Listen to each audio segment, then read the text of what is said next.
I'd say the creative process often gets stifled by this overwhelming feeling. Like, I want to produce a song, but it's got to be done right, and there needs to be 300 tracks in my session. But if you've never produced a song, you're not going to start with a 300 track session. Start simple and just make something. I have a simple 4-step process that is a perfect tool to help you get started and hopefully finish a song. Those steps are creating a loop, organizing a form, adding a guitar solo, because we're guitar players, and adding production tricks. So for our loop, let's start with the rhythm guitar part. In the key of C minor, I'm going to play this chord progression, and I'm going to arpeggiate the chords while adding these tasty little hammer-on R&B moves to the chords.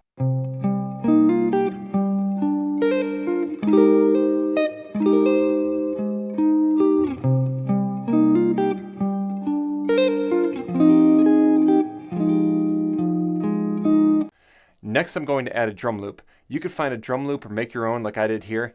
Sometimes I like to use a hi-hat loop, and that can give my custom beat a really nice feel. After that, find a nice pad sound and a bass sound. Just play each chord in the downbeat. We're specifically trying to stay as simple as possible. And there we have our main loop.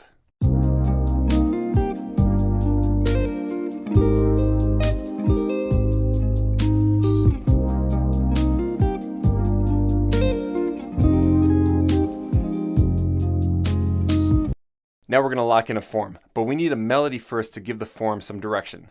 To create a simple, nice melody, you could start by thinking of playing the same thing twice with 2 different endings.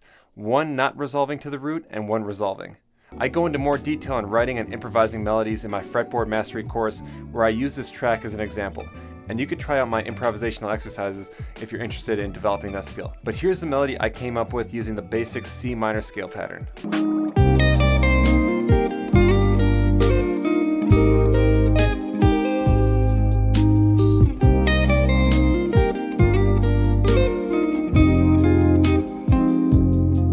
Now that we have our melody, we can organize a form.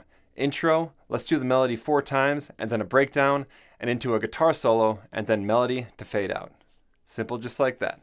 The intro and breakdown will be just the rhythm guitar part and keys, no drums or bass or melody, to really give the song some dynamics.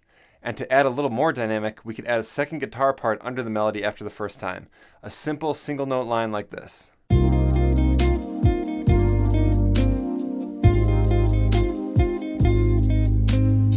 And the fun part, the guitar solo. We want to be tasteful, so especially for a chill track like this, make sure you let it breathe. And I break down a lot of these specific licks in the Fretboard Mastery course. You can check that out at patreon.com/nastysoul if you're interested in expanding your lick vocabulary and fretboard knowledge. Anyways, here's the solo that I came up with.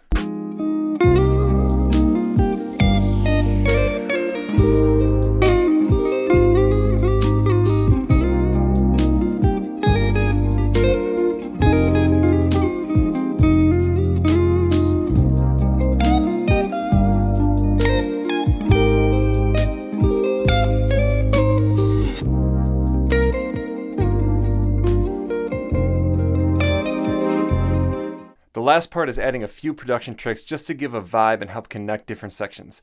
The simplest start is adding sound effects. I found this little bubbly thing that sounds cool for the intro to lead us into the beat. Of course, these noise sweeps are great for lo-fi. And here's a fun little production trick I did to add some dynamic to the end of the solo section. I put a filter on the drums and a reverse cymbal leading up to it so it feels like you're being sucked into this little universe.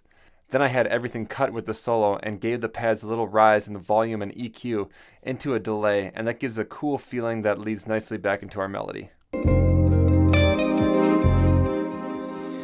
I encourage you to make your own lo-fi track, and remember, don't trip if it's not good enough or advanced enough. You gotta start somewhere, and for every creative, that line between good enough and perfect is rarely, if ever, crossed. So just make something if you want to make something, and be sure to tag me on IG so I can hear what you did. Keep jamming and stay nasty, y'all.